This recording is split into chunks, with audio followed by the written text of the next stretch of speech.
jawaban nalar tajam Bung Kozinudin mampu melihat pergerakan kancil kuno selatan?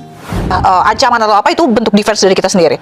Jadi beginilah, seluruh SOP walaupun dipenuhi, kalau tidak sejalan dengan kemauan Israel pasti akan ditolak begitu. Jadi saya tahu ini wartawan yang sudah punya pengalaman dan saya sangat apresiasi, hormat saya begitu, mereka tetap berangkat karena kecintaan mereka pada saudaranya, ingin memberi bantuan kepada saudaranya yang ada di Palestina, kendati berulang kali penangkapan dan kejadian seperti ini berulang begitu. Memang kapal tadi pernah ya mengalami hal serupa, tapi itu tidak membuat mereka kecil hati untuk menolong saudaranya.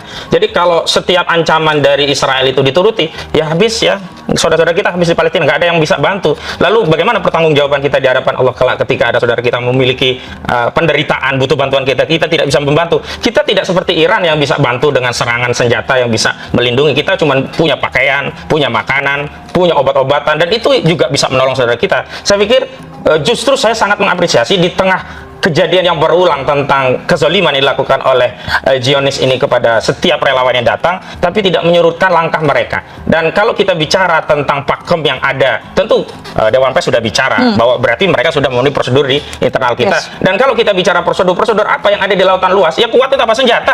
Yang paling berkuasa siapa? Yang punya alutsista. Karena pendekatan itulah yang kemudian digunakan Israel untuk membungkam tugas-tugas jurnalisme, membungkam tugas-tugas kemanusiaan. Dan sekali lagi saya tegaskan, ini bukan yang pertama dan terakhir, ini adalah kejadian yang berulang, dan ini sudah menjadi template yang dilakukan oleh Zionis untuk mengisolasi isu ini agar tidak bisa tersebar ke dunia, agar apa kejahatan Zionis terhadap saudara kita di Palestina itu tidak terekspos ke seluruh umat dan bangsa. Padahal ini yang kita butuhkan agar ada empati dunia kepada saudara-saudara kita.